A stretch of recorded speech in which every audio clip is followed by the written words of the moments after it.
The rain drummed against the funeral home windows as I watched my family divide up Uncle Thaddeus's life like vultures picking at carrion. My sister Cordelia clutched the keys to his pristine silver Mercedes, practically purring as she ran her manicured fingers over the metal. My mother, Evangeline, sat rigidly in her black dress, the business documents for Meridian Holdings spread across her lap like a royal decree. $12 million worth of commercial real estate, and she wore her inheritance like a crown. Well, Seraphina, my cousin Lysander said, with that smirk I'd grown to despise over the years, looks like Uncle Thaddeus finally showed everyone where you really stood in his affections. The thin yellow envelope in my hands felt impossibly light compared to the weight of my family's expectations pressing down on me.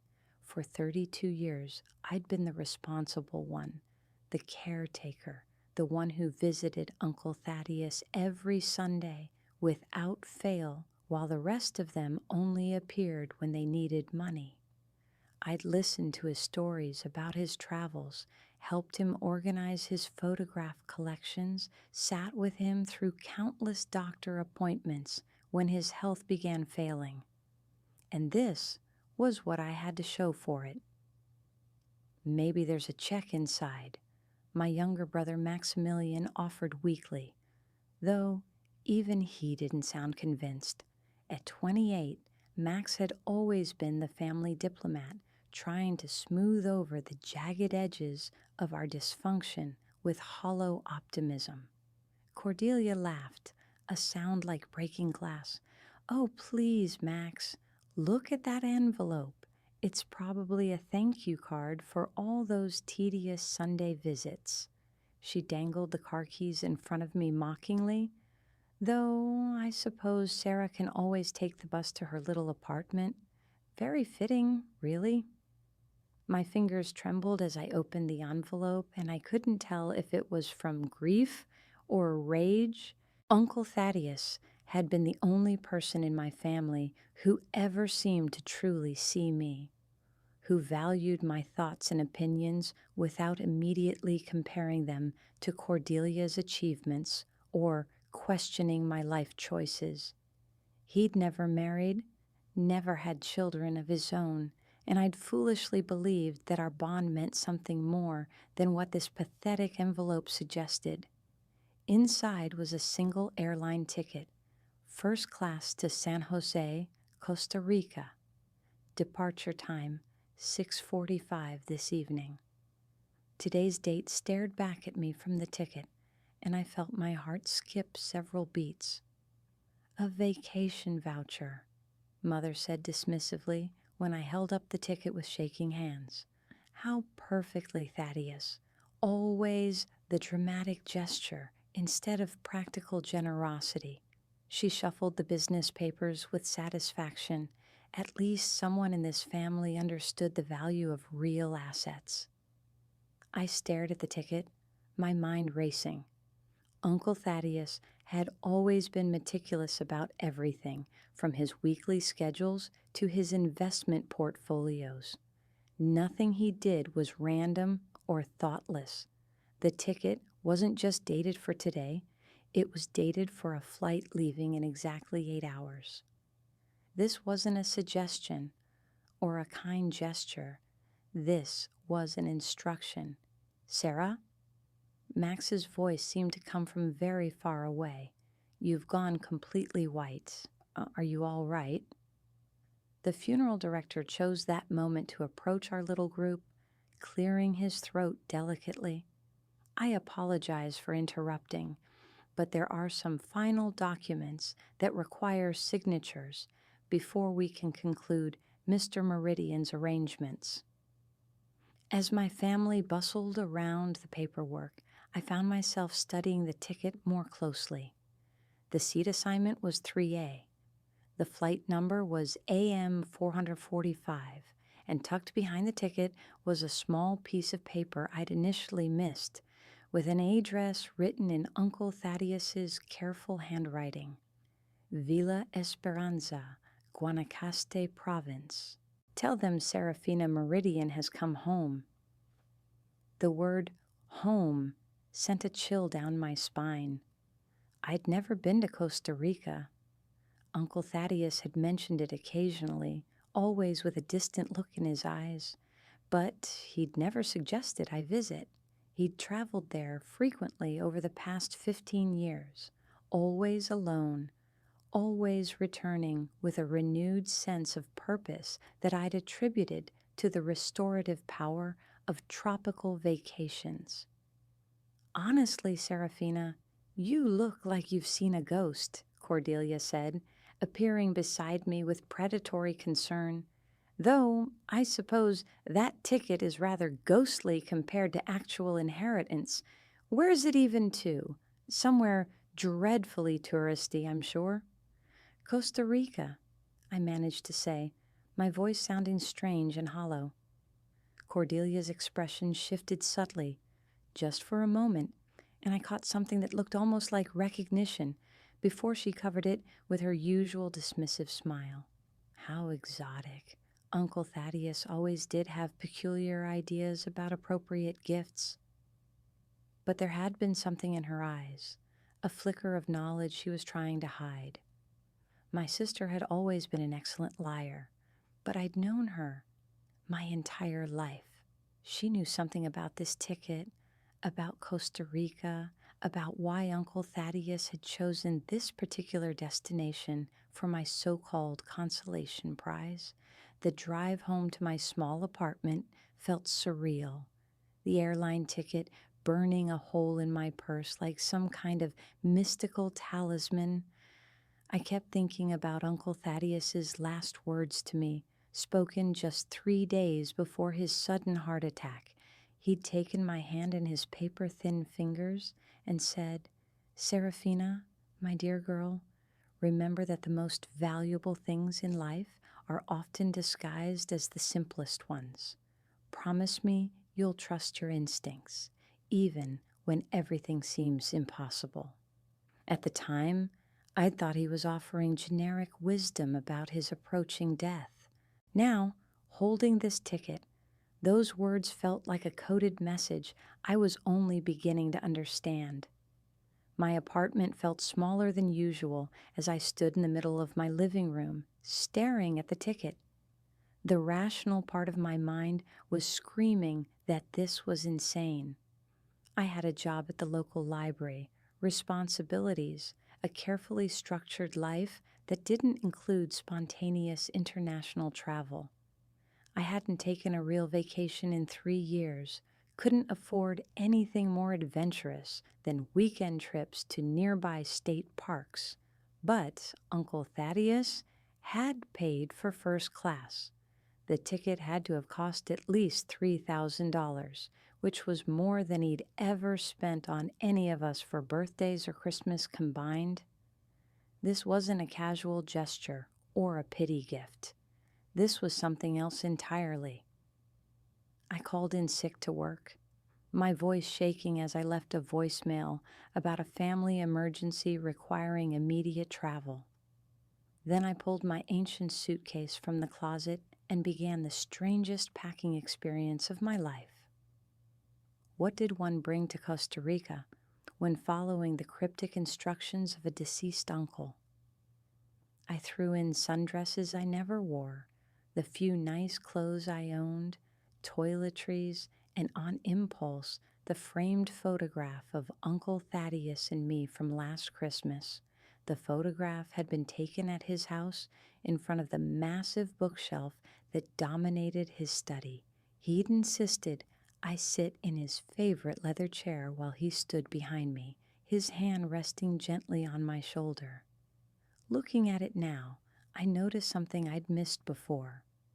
Behind us, on the bookshelf, barely visible in the background, was a small Costa Rican flag tucked between some volumes of poetry. My hands were shaking as I called a taxi to the airport. The driver, a middle-aged man with kind eyes, seemed to sense my emotional state and refrained from making conversation during the hour-long drive. I spent the entire journey staring out the window, watching familiar landmarks disappear behind me, feeling like I was crossing some invisible threshold from which there would be no return. The airport was chaos, exactly what I'd expected for a Thursday evening during tourist season. But when I presented my ticket at the check-in counter, something remarkable happened. The agent's entire demeanor changed, her professional smile becoming genuinely warm as she examined my documents. "Miss Meridian," she said softly, "I have special instructions regarding your travel. Please follow me." She led me away from the crowded check-in area to a private lounge I'd never known existed. Inside, everything was cream leather and soft lighting, a world apart from the fluorescent harshness of the main terminal. A woman in an elegant blue uniform approached with a cup of tea I hadn't requested and a warm smile that somehow felt familiar. "Mr. Meridian arranged for you to have priority boarding and special assistance," she explained. "He was very specific about ensuring your comfort during the journey. He also asked me to give you this." She handed me another envelope, this one sealed with old-fashioned red wax, bearing the impression of what looked like a family crest. My heart hammered against my ribs as I broke the seal and unfolded the single sheet of cream-colored paper inside. "My dearest Serafina," Uncle Thaddeus's handwriting began, "if you are reading this, then you have chosen to trust me one final time. I know this must seem bewildering, perhaps even hurtful, especially in comparison to the more obvious gifts your family members received. But I need you to understand that what awaits you in Costa Rica is worth more than cars or businesses or any material possession I could have left behind. You are the only one I trust with this responsibility, the only one with the integrity and wisdom to handle what you're about to discover. The address I've given you will lead you to answers about our family that have been hidden for longer than you've been alive. Trust no one except Isabella Santos, who will be waiting for you. She will explain everything. Remember, my dear, that love sometimes requires us to keep secrets, even from those we care about most. You have always been the daughter of my heart, and what I'm giving you now is the greatest gift I know how to offer. With all my love and faith in your strength, Uncle Thaddeus." I read the letter 3 times before the words truly sank in. Isabella Santos, a name I'd never heard before, but someone important enough that Uncle Thaddeus trusted her with family secrets. And what did he mean by responsibility? What kind of answers was I flying toward? The flight to Costa Rica passed in a haze of expensive wine and restless sleep. I'd never flown first class before, and under different circumstances, I might have enjoyed the luxury. But my mind was too occupied with questions and growing anxiety to appreciate the extra legroom or gourmet meals. Every time I closed my eyes, I saw Uncle Thaddeus's face, heard his voice telling me to trust my instincts. As the plane began its descent into San Jose, I pressed my face to the window and watched the landscape emerge from the clouds. Lush green mountains, winding rivers, patches of civilization scattered like jewels across the verdant terrain. It was beautiful in a way that made my chest ache, familiar somehow, despite being completely foreign. The San Jose airport was smaller than I'd expected, more manageable than the chaos I'd left behind. But as I collected my luggage and made my way through customs, I realized I had no idea what came next. Uncle Thaddeus's note had mentioned Isabella Santos, but how was I supposed to find her? I had the address for Villa Esperanza, but no phone number, no contact information beyond a name and the hope that someone would be expecting me. I was standing in the arrivals area, clutching my suitcase handle and fighting rising panic when I heard someone call my name. Serafina Meridian? I turned to see a woman approaching, perhaps 50 years old, with silver-streaked dark hair and the kind of graceful bearing that suggested natural elegance rather than studied sophistication. She wore a simple white dress and carried herself with quiet confidence, her warm brown eyes studying my face with what looked like recognition. "I'm Isabella Santos," she said, extending her hand. "Thaddeus told me you might be confused when you arrived. I apologize for not being able to explain more in advance, but some conversations require privacy." Her English was perfect, touched with only the slightest accent, and her handshake was firm and reassuring. But what struck me most was the way she looked at me, as if she was seeing not just a confused stranger, but someone she'd been waiting to meet for a very long time. "I don't understand any of this," I admitted, my voice barely above a whisper. "Uncle Thaddeus left me this ticket and an address, and I have no idea why I'm here or what I'm supposed to do." Isabella's expression softened with what looked like sympathy and something deeper, something that might have been relief. "You're here because Thaddeus loved you enough to trust you with the truth," she said gently, "and because it's time for you to understand who you really are." She gestured toward the exit, where I could see a white limousine waiting in the passenger pickup area. The sight of it made my knees weak. This wasn't the kind of transportation I'd expected, wasn't the modest rental car or taxi ride I'd prepared myself for. This suggested something far more significant than a simple vacation or family history lesson. "The drive to Villa Esperanza will take about 3 hours," Isabella explained as we walked toward the limousine. "That will give us time to talk, time for me to prepare you for what you're about to see." The uniformed driver opened the door for us, and I found myself sinking into leather seats that probably cost more than my monthly rent. Isabella settled beside me with natural ease, as if luxury transportation was simply part of her daily routine. "Thaddeus wasn't your uncle," she said, without preamble, as the limousine pulled away from the airport. "He was your grandfather." The words hit me like a physical blow, knocking the breath from my lungs. I stared at her, certain I'd misheard, but her expression was completely serious. "That's impossible," I managed to say. "I know my family tree. My mother's father died when she was young. Uncle Thaddeus was her brother." Isabella reached into her purse and withdrew a manila folder, setting it on the seat between us. "Your mother's father didn't die, Serafina. He left. He came to Costa Rica to build something extraordinary, something he hoped would benefit his family for generations. But circumstances forced him to make difficult choices about what he could reveal and to whom." My hand shook as I opened the folder. Inside were photographs, documents, and what looked like legal papers, written in both English and Spanish.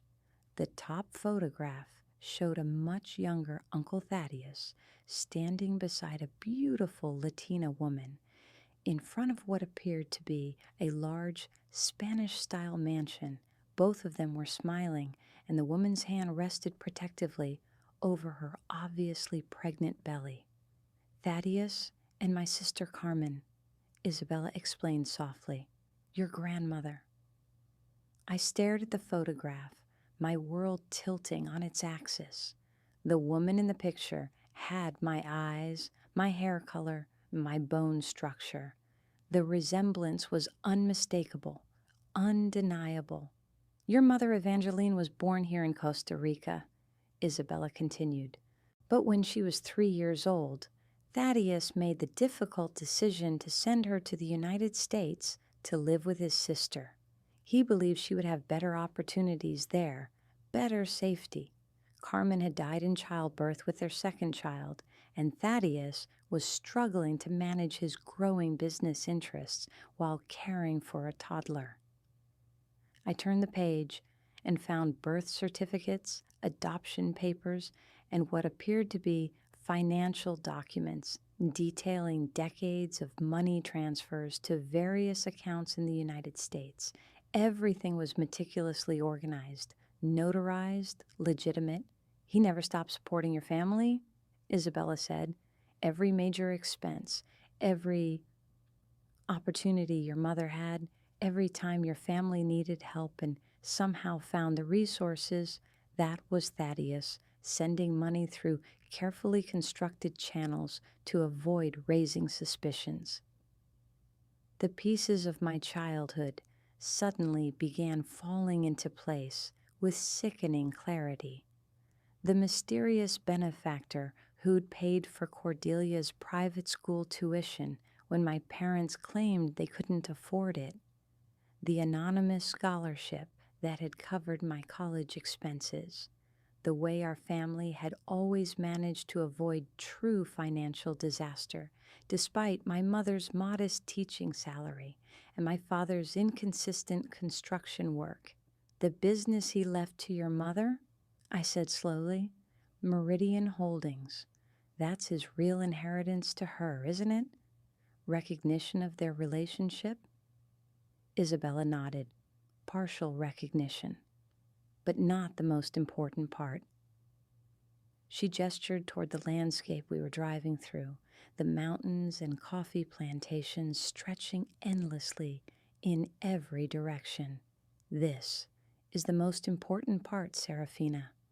The Meridian Estate, 15,000 acres of some of the most valuable agricultural land in Central America. Coffee plantations, ecotourism developments, sustainable farming initiatives, conservation programs. Thaddeus spent 50 years building an empire here, and he never intended for it to remain hidden forever. The limousine was climbing into the mountains now, the air growing cooler and cleaner with each mile. Through the windows, I could see workers in the fields, modern equipment, signs of prosperity and careful management. This wasn't some rustic farm or modest retreat. This was an operation of stunning scope and sophistication. Why me? I asked, though part of me was beginning to understand. Why not my mother or Cordelia or someone who actually knew about this place? Isabella's smile was sad but warm. Because Thaddeus spent the last 15 years watching all of you, understanding who you really were beneath the family dynamics and expectations. Your mother has built a life in the United States that she values. Your sister is driven by material success and social status. Your brother means well, but lacks the strength for difficult decisions. She paused as we rounded a curve, and an extraordinary sight came into view. Spread across a valley below us was a complex of buildings that looked like something from a dream. A main house that could have been a palace, surrounded by guest cottages, administrative buildings, stables, and what appeared to be a small village complete with a church and school. But you, Isabella continued, you have spent your entire adult life caring for others, making sacrifices for family, working in service to your community. You understand the value of knowledge, of preservation, of legacy. You're the only one Thaddeus trusted to handle this responsibility with wisdom and integrity.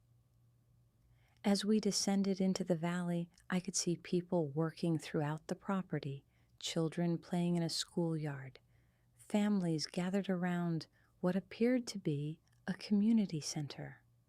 This wasn't just a business enterprise. It was a functioning community, a place where hundreds of people lived and worked and built their lives. The estate employs over 800 people, Isabella explained, following my gaze. We run educational programs for local children, provide health care for the entire region, and operate one of Central America's most successful sustainable agriculture initiatives. The profits support conservation efforts throughout Costa Rica and fund scholarships for students across Latin America. The weight of what she was telling me was almost incomprehensible. This wasn't just an inheritance, it was a responsibility that affected hundreds of lives, a legacy that extended far beyond my family's petty squabbles over cars and businesses. I don't know anything about running something like this, I said, panic rising in my voice. I'm a librarian from Ohio. I don't speak Spanish. I don't know anything about agriculture or business or international operations. The limousine was pulling up to the main house now, and I could see a group of people gathered on the wide front steps, men and women of various ages, all watching our arrival with expressions of curiosity and what looked like hope. You don't need to know everything immediately, Isabella said gently.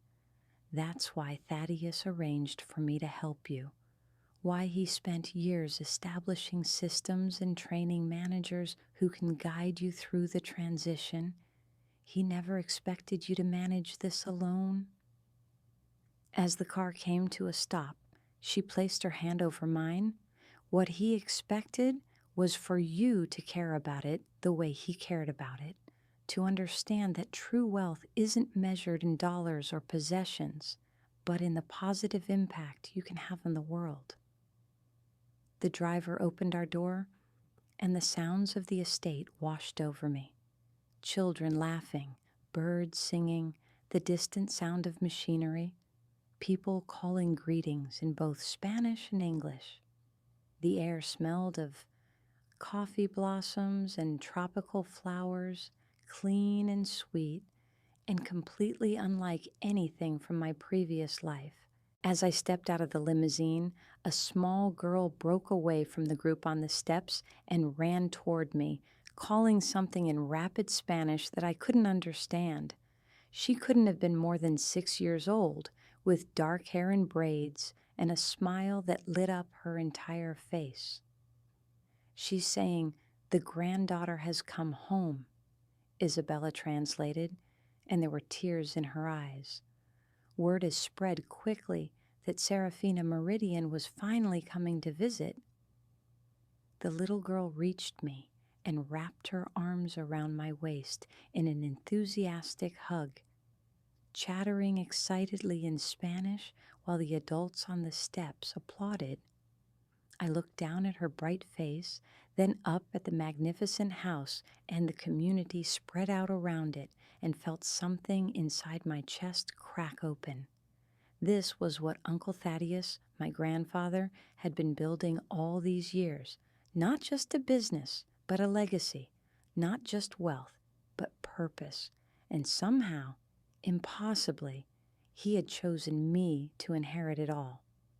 As the staff members began approaching to introduce themselves, speaking in a mixture of English and Spanish, I felt my old life falling away like a discarded coat. The sister who had mocked my envelope, the mother who had dismissed my inheritance, the family that had never quite known what to do with me. They were all 1,000 miles away, separated by more than just geography. Isabella appeared at my side, her presence both comforting and grounding. "There's so much more to show you," she said softly. "The research stations, the conservation projects, the school programs. But tonight, we thought you might like to simply rest and begin to understand the scope of what Thaddeus has entrusted to you." A man stepped forward from the group, perhaps 40 years old, with kind eyes and work-calloused hands. "Welcome home, Señorita Meridian," he said in careful English. "I am Carlos Herrera, the estate manager. Your grandfather spoke of you many times over the years. We have been waiting to meet you." More introductions followed. Maria Santos, the head of educational programs, and Isabella's daughter. Dr. Rodriguez, who ran the medical clinic. Ana Gutierrez, who managed the sustainable farming initiatives. Dozens of names and faces and roles in this extraordinary enterprise I was only beginning to comprehend. As the sun began setting over the mountains, painting the sky in brilliant oranges and purples, Isabella guided me toward the main house. The architecture was stunning, a blend of colonial Spanish and modern touches that felt both grand and welcoming. Inside, the rooms were filled with comfortable furniture, local artwork, and family photographs I was only beginning to understand. "Your room overlooks the coffee plantation," Isabella said, leading me up a curved staircase to the second floor. "Thaddeus always said that was the most beautiful view on the property." She opened a door to reveal a spacious bedroom decorated in soft blues and whites, with French doors leading to a private balcony. The furniture was elegant, but not ostentatious, and fresh flowers had been arranged on the writing desk beneath windows that framed the mountain landscape. "There are more documents for you to review when you're ready," Isabella said, gesturing to a leather portfolio on the bed. "Financial statements, operational reports, legal documents, establishing your inheritance. But Thaddeus was very clear that you should have time to simply experience this place before diving into the business aspects." I walked to the balcony doors and looked out over the valley. In the distance, I could see lights beginning to twinkle in the worker housing, families gathering for dinner, children playing in the last rays of daylight. It was a scene of such peace and prosperity that it seemed almost too good to be true. "Isabella," I said without turning around, "why didn't he ever tell us? Why keep this secret for so many years?" She joined me on the balcony, her expression thoughtful. "Partially because of your grandmother's family. Carmen's relatives never approved of her relationship with a foreigner, never accepted that she chose to build a life with Thaddeus. When she died, they tried to claim rights to the estate, to take custody of Evangeline. Thaddeus had to fight lengthy legal battles to maintain his parental rights and protect what they'd built together." The evening air was warm and filled with the sound of crickets and distant music.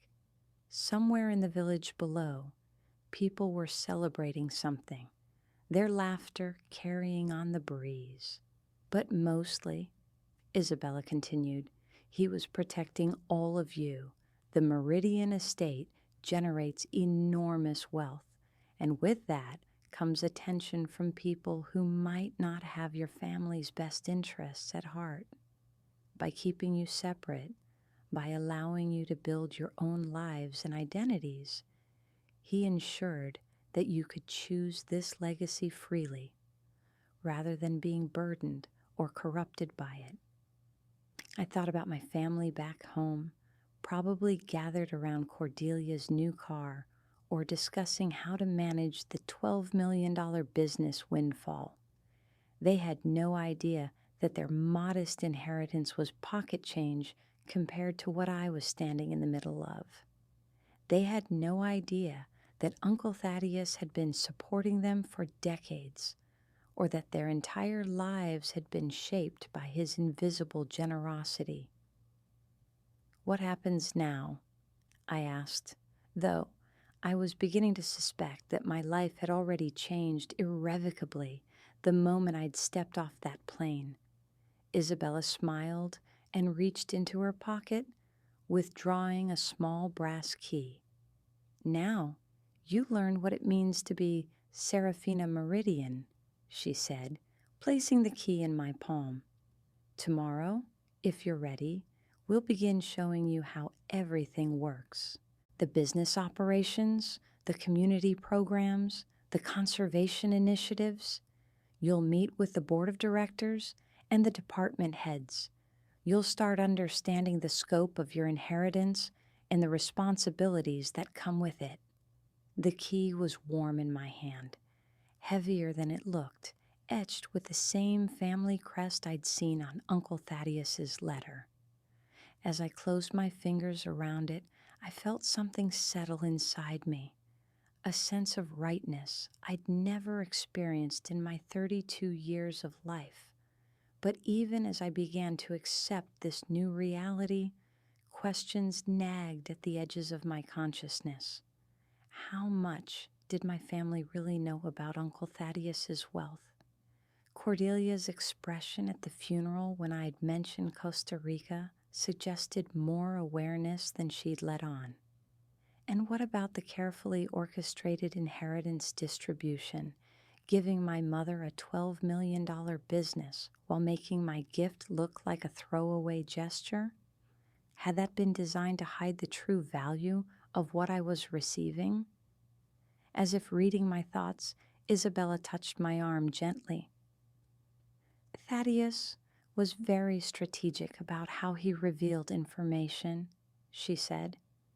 "Your family received exactly what he intended them to receive, generous gifts that would improve their lives without overwhelming them with responsibilities they weren't equipped to handle." "But they think I got nothing," I said, remembering their laughter and mockery. "For now," Isabella agreed, "that protects both you and them while you decide how much of this reality you want to share. Some legacies are too large to be understood immediately, too complex to be explained in simple terms." A soft knock at the bedroom door interrupted our conversation. A young woman entered carrying a dinner tray, her smile warm and welcoming. "Maria thought you might prefer to eat privately your first evening," Isabella explained. "Tomorrow there will be plenty of time for communal meals and social obligations. Tonight is for rest and reflection." As the day's events caught up with me, I realized I was exhausted in a way that went beyond physical fatigue. Everything I'd believed about my family, my place in it, my future, all of it had been rewritten in the space of a few hours. I needed time to process, to understand, to begin imagining what came next. After Isabella left me alone with my dinner and my thoughts, I sat on the balcony and tried to call my mother. The international connection was poor, her voice fading in and out as I struggled to find words for what I was experiencing. "Costa Rica is lovely," I managed to say, which was perhaps the greatest understatement of my life. "I'm sure it is, dear," Mother replied, distracted. "Cordelia and I are meeting with the lawyers tomorrow about the business transition. Such a complex process, but so exciting. I can't believe Thaddeus left us something so valuable." If she only knew, I thought, looking out over an empire that dwarfed her inheritance in every conceivable way, but I found myself saying nothing, protecting the secret the way Uncle Thaddeus had protected it for 50 years. "Enjoy your little vacation," she continued. "It was thoughtful of Thaddeus to arrange something for you, even if it wasn't particularly practical." After I hung up, I opened the leather portfolio Isabella had left and began reading the documents inside. Financial statements that showed annual revenues in the hundreds of millions. Conservation reports detailing protected rainforest acreage. Educational program summaries showing scholarship recipients from dozens of countries. Medical clinic statistics proving that the estate's healthcare initiatives had dramatically improved regional health outcomes. And at the bottom of the stack, a letter addressed to me in Uncle Thaddeus's handwriting, longer and more detailed than the one I'd received at the airport. My dearest granddaughter, it began, and seeing that word in his careful script made tears spring to my eyes. By the time you read this, you will have begun to understand the scope of what I'm entrusting to you. I hope you also understand why I chose you specifically for this responsibility, despite what others might see as your disadvantages in age or experience.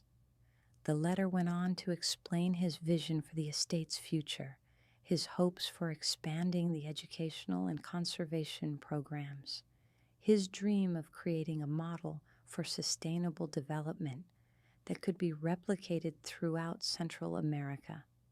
It was the testament of a man who had built something far greater than personal wealth, who had spent decades creating a legacy of genuine, positive impact. The Meridian family has always believed that privilege comes with obligation, the letter continued. Not just the obligation to manage wealth responsibly, but the obligation to use that wealth in service of something larger than ourselves.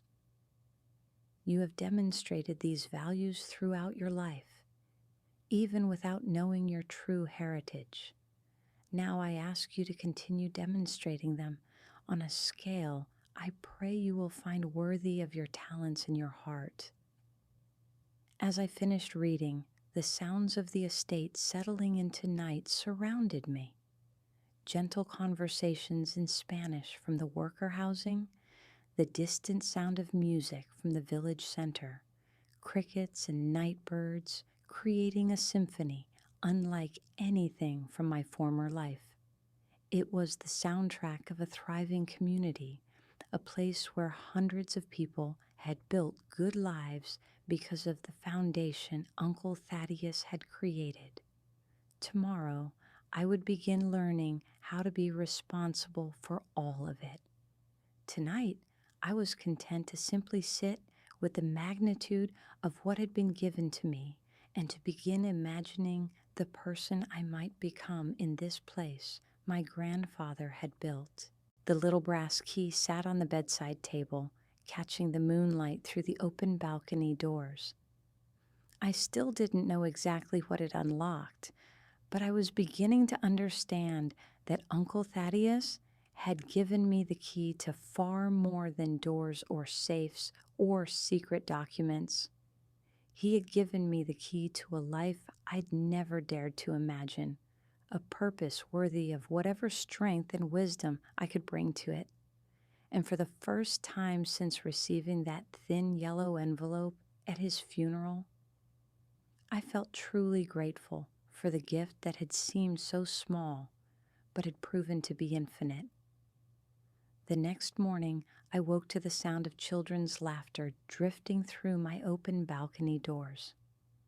The sun was streaming across the mountains, illuminating the coffee plantation in golden light that made the entire valley look like something from a painting.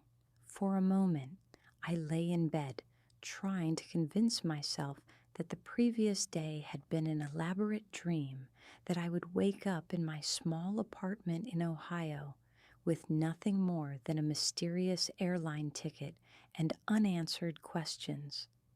But the brass key on my nightstand caught the morning light, and reality settled over me with the weight of mountains. This was real. All of it was real.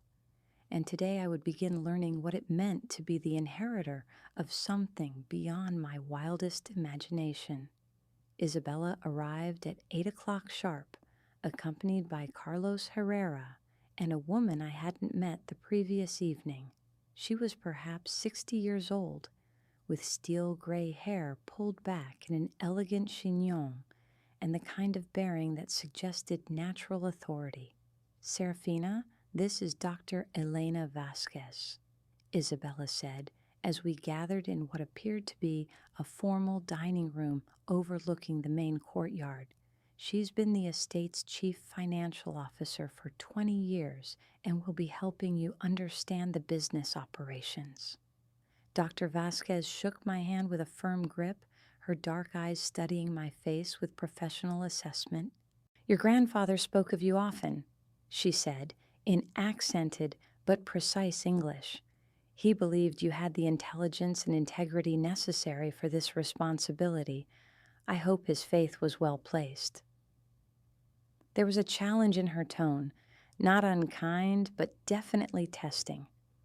I got the impression that Dr. Vasquez had seen plenty of wealthy heirs who proved unworthy of their inheritance, and she wasn't about to assume I would be different simply because Uncle Thaddeus had chosen me. I hope so too, I replied honestly, though I have to admit I'm completely overwhelmed by the scope of what I'm inheriting. I've never managed anything larger than a small-town library. Something in my candor seemed to satisfy her because her expression softened slightly. Honesty about one's limitations is the first requirement for learning to overcome them, she said. Your grandfather began with nothing and built all of this through careful study and strategic thinking. The same principles that guided him can guide you. Over the next several hours, they walked me through the estate's operations with the thoroughness of university professors teaching a graduate seminar. The numbers were staggering. Annual revenues of $430 million from coffee exports, ecotourism, sustainable agriculture consulting, and investment portfolios, operating expenses of $210 million, including salaries for 847 employees, maintenance of the conservation areas, educational programs, and community development initiatives. The remaining profits are reinvested into expansion and charitable programs, Dr. Vasquez explained as we toured the main administrative building. Your grandfather believed that wealth should generate more wealth, but only if that wealth serves a purpose beyond personal enrichment. We visited the school that served not just the estate's worker families, but children from surrounding communities, the medical clinic that provided free health care throughout the region, the research stations where scientists studied sustainable farming techniques and conservation strategies, the workshop where local artisans created products sold through the estate's ecotourism programs. Every initiative was carefully designed to create multiple layers of benefit: economic development that preserved environmental resources, education programs that strengthened local communities, research projects that advanced knowledge while generating practical applications. Uncle Thaddeus hadn't just built a business empire. He'd created an entire ecosystem of positive impact. The key to understanding your grandfather's vision, Carlos explained as we walked through the coffee processing facilities, is recognizing that he never saw profit and purpose as opposing forces. Everything we do here is designed to be both financially sustainable and socially beneficial. By lunchtime, my head was spinning with information about export markets, conservation protocols, employee benefit programs, and international development partnerships. I felt like a first-year student trying to comprehend advanced coursework in a dozen different subjects simultaneously.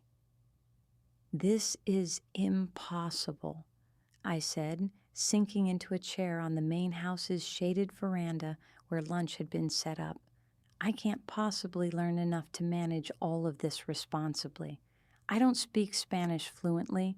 I don't understand international business. I've never dealt with agricultural operations or conservation science or educational administration. Isabella and Dr. Vasquez exchanged a look that I couldn't quite interpret. Your grandfather anticipated this reaction, Dr. Vasquez said carefully. He left very specific instructions about how to handle your transition into leadership. She opened a briefcase and withdrew another sealed envelope, this one marked with my name and the words, "To be opened after first operational overview." Inside was a detailed letter outlining Uncle Thaddeus's recommendations for my first year as a state inheritor. He suggested that I spend 6 months learning the operations before making any major decisions. He'd arranged for me to work directly with each department head, to live on the estate and become part of the community, to understand not just the business aspects, but the human relationships that made everything function. You don't need to know everything immediately, the letter assured me. What you need is the wisdom to surround yourself with people who do know and the judgment to listen to their advice while making decisions that align with your values and vision for the future. The letter also contained specific financial arrangements for my transition.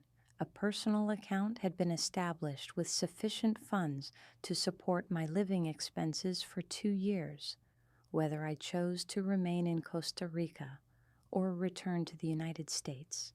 If I decided the inheritance was too overwhelming and wanted to transfer management to a board of trustees, that option had been prepared as well. He never wanted you to feel trapped by this gift, Isabella explained.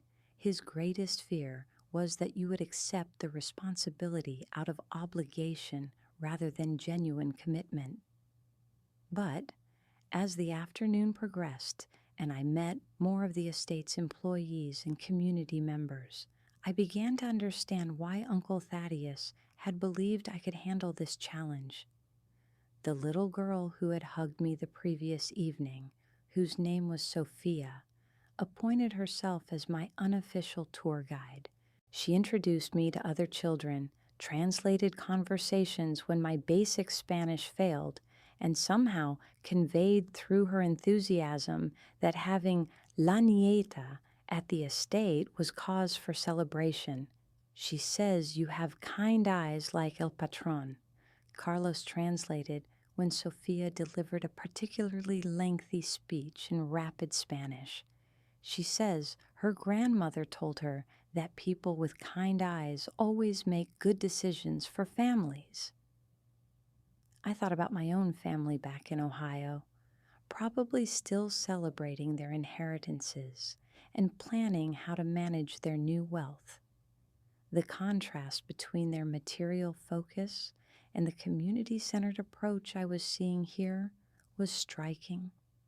Uncle Thaddeus had given them gifts that enhanced their existing lives. He'd given me a life entirely different from anything I'd ever imagined. That evening, I called Cordelia from the privacy of my room. I needed to hear familiar voices, to anchor myself to my old reality before deciding whether to fully embrace this new one. "Sarah," she answered on the second ring, her voice bright with wine and excitement. "How's your little vacation? Are you lying on a beach somewhere feeling sorry for yourself?" The casual cruelty in her tone reminded me why I'd never been particularly close to my sister, despite our shared upbringing. But for the first time, instead of hurt, I felt something approaching pity. She had no idea what she was missing, no conception of the world that existed beyond her narrow definition of success. "It's been educational," I said carefully. "I'm learning a lot about Uncle Thaddeus that I never knew before." "Oh, spare me the sentimental journey," Cordelia laughed. "The man's dead, Sarah. You can stop trying to earn his approval now. Besides, Mother and I are much too busy with real business to worry about whatever tourist attractions you're visiting." In the background, I could hear my mother's voice discussing contract negotiations and asset transfers. They were deep into the process of taking control of Meridian Holdings, treating it as their due reward for years of family loyalty. "How's the business transition going?" I asked, genuinely curious about how they were handling their unexpected windfall.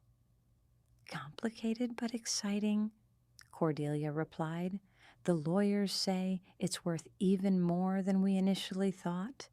Apparently, Uncle Thaddeus had investments and partnerships we never knew about. We might be looking at 15 or 16 million once everything's sorted out."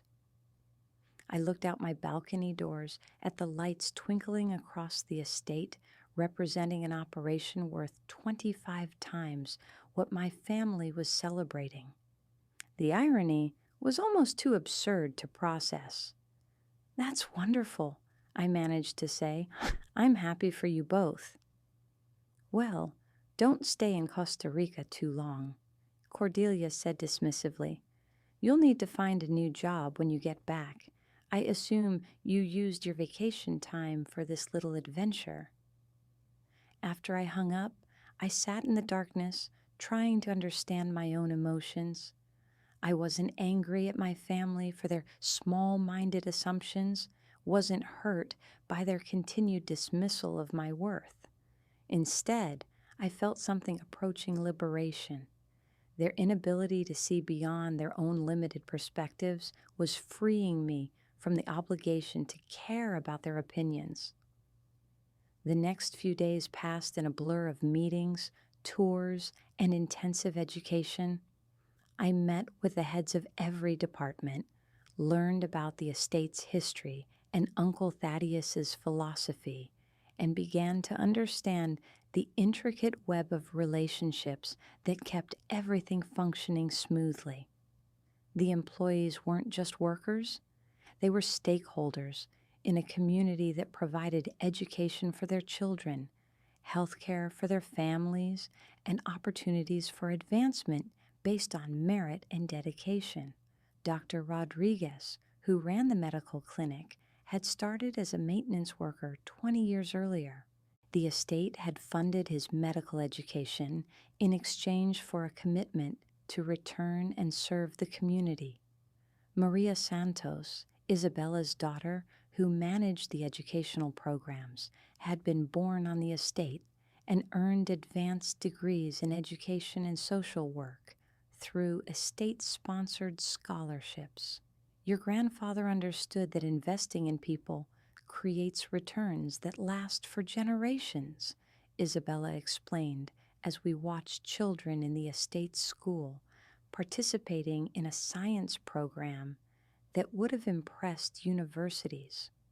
These aren't just employees. They're partners in building something sustainable and meaningful. By the end of my first week, I was beginning to feel less overwhelmed and more intrigued.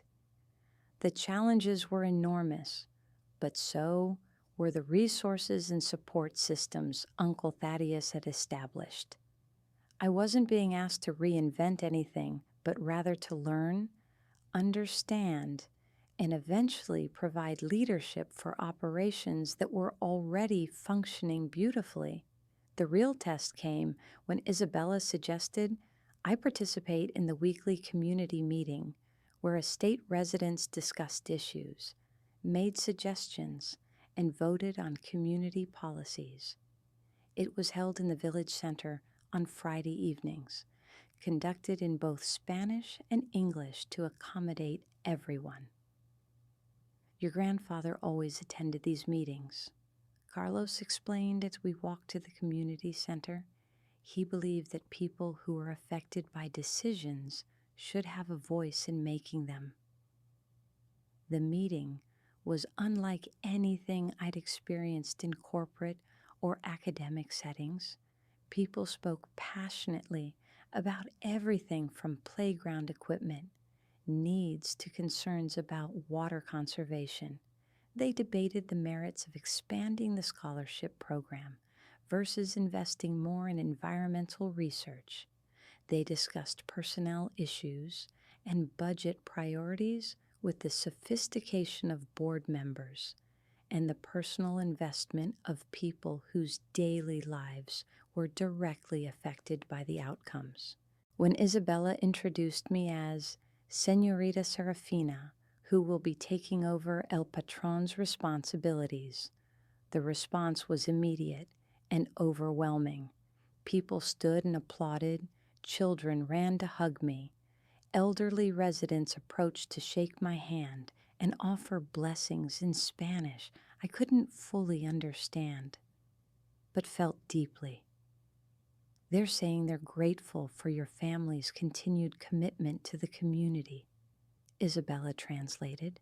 They're promising to work hard to make you proud, to honor your grandfather's memory through their dedication. The weight of their expectations should have been terrifying.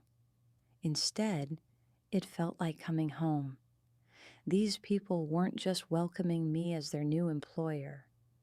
They were embracing me as family, offering the same loyalty and affection they'd given Uncle Thaddeus for 5 decades. That night, I made my decision. I called my supervisor at the library in Ohio and resigned from my position, effective immediately. I called my landlord and made arrangements to have my belongings shipped to Costa Rica. I called my bank and began the process of transferring my modest savings to international accounts. And then I called my mother. "Serafina, darling, thank goodness," she answered breathlessly. "I was beginning to worry that you'd gotten lost in some tropical jungle." "When are you coming home?" "I'm not," I said simply. "I'm staying in Costa Rica." The silence on the other end was profound. "What do you mean, staying?" Mother's voice had shifted from warm concern to sharp alarm. "Sarah, you can't just abandon your life for some vacation fantasy. You have responsibilities, obligations. You can't survive on a librarian's salary in a foreign country." "I won't be surviving on a librarian's salary," I said carefully. "Uncle Thaddeus left me more than just an airline ticket, Mother. He left me a life here." I could hear her calling for Cordelia, urgent whispers, the sound of a chair scraping across the floor. "Sarah, you're on speaker now." Cordelia's voice cut through. "What's this nonsense about staying in Costa Rica? Did you meet some man? Because if you think you can just run away and play house with some local—" "I inherited the Meridian estate," I interrupted, my voice steady despite my racing heart. 15,000 acres of agricultural and conservation land, a business operation that generates over $400 million annually, a community of 850 employees and their families. The silence was so complete, I wondered if the call had been dropped. "That's impossible," Mother whispered finally. "Thaddeus left you an airline ticket. We were there. We saw what everyone received." "He left me transportation to my inheritance," I corrected. "The same way he left you ownership of a $12 million business that's actually worth less than 4% of what he left me." I could hear papers rustling, urgent conversations, what sounded like computer keys being pressed rapidly. "Sarah," Cordelia's voice was strained, "you're confused. Uncle Thaddeus didn't own anything in Costa Rica. His estate was valued at $18 million total. The lawyers went through everything." "The lawyers went through his American holdings," I said. "Uncle Thaddeus was actually my grandfather, not my uncle. He was my mother's father, who didn't die when she was young, but instead moved to Costa Rica to build an empire he's been hiding from all of you for 50 years. The sounds from the other end of the call were chaotic now. Mother crying, Cordelia shouting questions, what sounded like furniture being moved around.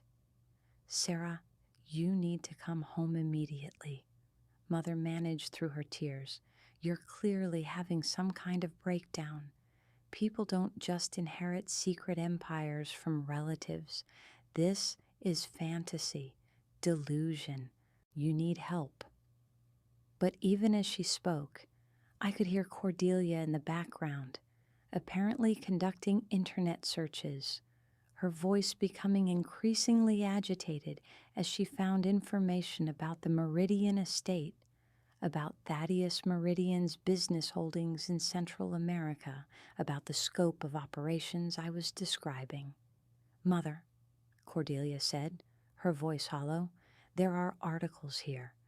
Business journals, sustainability reports, tourism websites. The Meridian estate is real. It's enormous. And according to this, Thaddeus Meridian was its founder and primary owner." The call devolved into chaos after that. Questions I couldn't answer, accusations I didn't understand, demands that I return home immediately to sort this out properly. I listened to my family's shock and growing anger with surprising detachment, recognizing for the first time how their entire relationship with me had been defined by their assumption of my lesser worth. "We'll contest this," Cordelia said finally, her voice hard with determination. "Whatever legal manipulation convinced you that you're inheriting some fortune, we'll fight it. Uncle Thaddeus clearly wasn't in his right mind when he made these arrangements." "You're welcome to try," I said calmly.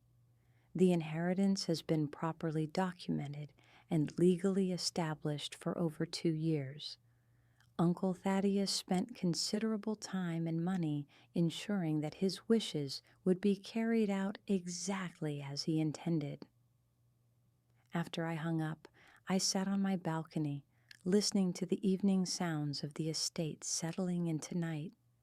I felt lighter somehow, as if a weight I'd carried my entire life had finally been lifted.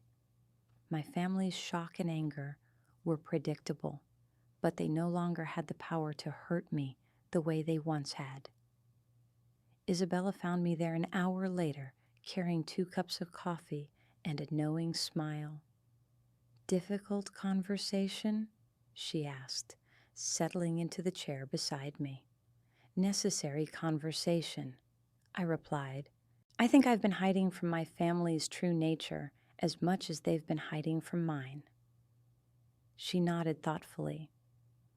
"Thaddeus hoped that your inheritance would give you the independence to build relationships on your own terms rather than from a position of perceived weakness. Over the following weeks, my family's attempts to challenge the inheritance provided an unexpectedly useful education in international law and estate planning.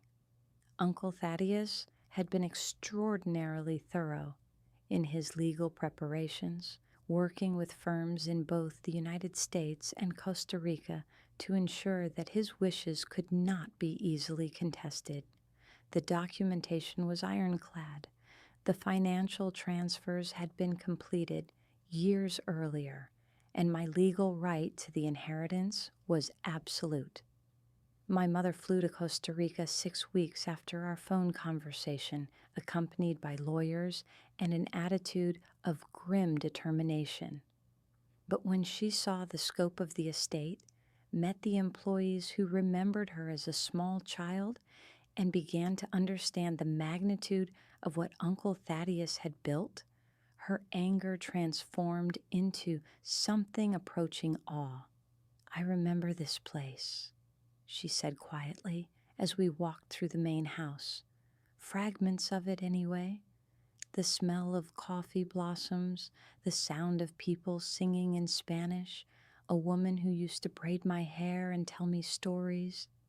Isabella had arranged for us to meet with some of the older employees who remembered Mother as a child. Their joy at seeing her again was genuine and moving. And for the first time since arriving in Costa Rica, I saw my mother's hard edge soften into something vulnerable and real. "Carmen used to bring you to watch the coffee harvest," an elderly woman named Rosa told my mother through Isabella's translation. "You would try to pick the beans yourself, but your little hands could only carry a few at a time. She was so proud of you, always talking about how smart you were, how you would grow up to do important things.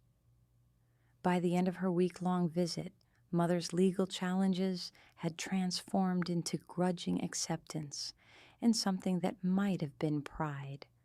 She still couldn't quite understand why Uncle Thaddeus had chosen me specifically for this inheritance. But she'd seen enough of the estate's operations to recognize that it required genuine commitment and capability to manage successfully. I suppose it makes sense, she admitted on her last evening as we shared dinner on the main house veranda. You always were the responsible one, the one who took care of everyone else. I just never realized that those qualities could be worth this. She gestured at the valley spread out before us, the lights of the community twinkling in the gathering darkness. Cordelia would have tried to sell it, she continued thoughtfully. Max would have been overwhelmed by the responsibility. I would have turned it into some kind of business acquisition and lost everything that makes it special. Her acknowledgement felt like forgiveness for 32 years of feeling overlooked and undervalued. But more than that, it felt like recognition, finally, clearly, of who I really was beneath the family dynamics that had defined me for so long. Cordelia never visited, but she stopped challenging the inheritance after her lawyers confirmed its legitimacy. Our relationship remained strained, though I suspected that had more to do with her embarrassment about being so dramatically wrong about my prospects than any genuine anger about the inheritance itself. She'd built her entire identity around being the successful sibling, and my unexpected fortune had destabilized that narrative in ways she was still struggling to process. Max visited twice during my first year, and his reaction was purely positive. He loved the adventure of international travel, was fascinated by the estate's operations, and seemed genuinely proud of my new role. Unlike Mother and Cordelia, he'd never defined his worth through comparison to mine, so my good fortune enhanced rather than threatened his sense of family identity. You know what's amazing, he said during his second visit, as we watched children playing in the estate's school playground. You look like you belong here. I've never seen you this confident, this settled. It's like you finally found the life you were meant to live. He was right. The anxious, overlooked woman who had attended Uncle Thaddeus's funeral felt like someone from another lifetime. In Costa Rica, surrounded by people who valued my contributions and depended on my leadership, I discovered strengths I never knew I possessed. I was learning Spanish with the help of the community's children, who took great delight in correcting my pronunciation and teaching me slang their parents didn't approve of. I was developing expertise in sustainable agriculture, conservation science, and international development through intensive study and hands-on experience. Most importantly, I was learning to trust my own judgment about complex decisions that affected hundreds of lives. Uncle Thaddeus had been right. I didn't need to know everything immediately. What I needed was the wisdom to listen, learn, and make choices that honored the values and vision he'd established while adapting to changing circumstances and opportunities. The estate continued to thrive under my leadership, expanding its educational programs, increasing its conservation acreage, and developing new partnerships with universities and environmental organizations throughout the region. We established a scholarship program for promising students from disadvantaged backgrounds, funded research into climate adaptive farming techniques and created a model for sustainable development that was being studied and replicated throughout Latin America. 1 year after receiving that thin yellow envelope, I stood in the same spot where I'd first seen the estate, but this time I was welcoming a delegation of environmental scientists from the United Nations who were documenting our conservation successes. The contrast with that desperate drive to the airport in Ohio felt almost surreal. My phone rang as the delegation was touring the research facilities, and I was surprised to see Cordelia's name on the screen. We'd spoken only a handful of times since Mother's visit, brief and awkward conversations that carefully avoided any discussion of my new life or her reaction to it. "Sarah," she said without preamble, "I owe you an apology." The admission was so unexpected that I almost dropped the phone. "I've been thinking about that day at the funeral," she continued, her voice uncharacteristically subdued. "The way we laughed at your envelope, the way we dismissed you. It was cruel, and it was wrong, and I'm sorry." I sat down on a bench overlooking the coffee plantation, watching workers move through the rows with practiced efficiency. A year ago, this scene would have been completely foreign to me. Now it was home. "I appreciate that," I said carefully, "but you don't need to apologize for being surprised. No one could have predicted what that envelope actually contained." "That's not what I'm apologizing for," Cordelia said firmly. "I'm apologizing for 32 years of treating you like you didn't matter, for assuming that your worth could be measured by conventional standards of success, for never recognizing that you were the strongest person in our family." The conversation that followed was the most honest one we'd ever had. Cordelia admitted that my unexpected inheritance had forced her to confront some uncomfortable truths about her own values and priorities. The car Uncle Thaddeus had left her suddenly seemed like a trivial consolation prize compared to the meaningful work I was doing in Costa Rica. "I keep thinking about what he saw in you that he didn't see in the rest of us," she said, and I realized it wasn't about intelligence or ambition or any of the things I thought made me special. It was about character, about being the kind of person who could be trusted with something bigger than personal success. We talked for over an hour, bridging gaps that had existed between us since childhood. When she hung up, promising to visit Costa Rica soon, I felt a sense of completion I hadn't expected. The family relationships that had been damaged by years of comparison and competition were healing, transformed by truth and mutual respect. As the sun set over the mountains that had become my horizon, I thought about Uncle Thaddeus and the extraordinary gift he'd given me.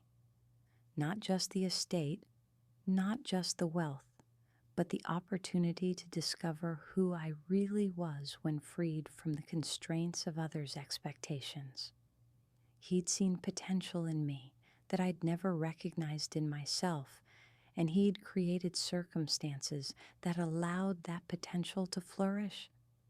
The yellow envelope that had seemed so disappointing at his funeral had contained more than an airline ticket. It had contained a new identity, a meaningful purpose, and a family larger and more loving than the one I'd been born into. In losing the small life I'd known, I'd gained a life beyond anything I could have imagined. Standing in the garden where Uncle Thaddeus used to walk every evening, surrounded by the community he'd built and the legacy he'd entrusted to me, I finally understood what he'd meant about valuable things being disguised as simple ones. The greatest inheritances aren't measured in dollars or possessions, but in the opportunity to make a difference, to build something lasting, to find the life you were truly meant to live. The brass key he'd left me hadn't just unlocked safes or documents, it had unlocked a future I never could have envisioned, a version of myself I never could have become without his faith and guidance. And as I walked back toward the main house where Isabella was waiting with updates about tomorrow's conservation project meetings, I knew that I would spend the rest of my life proving worthy of the trust he'd placed in me.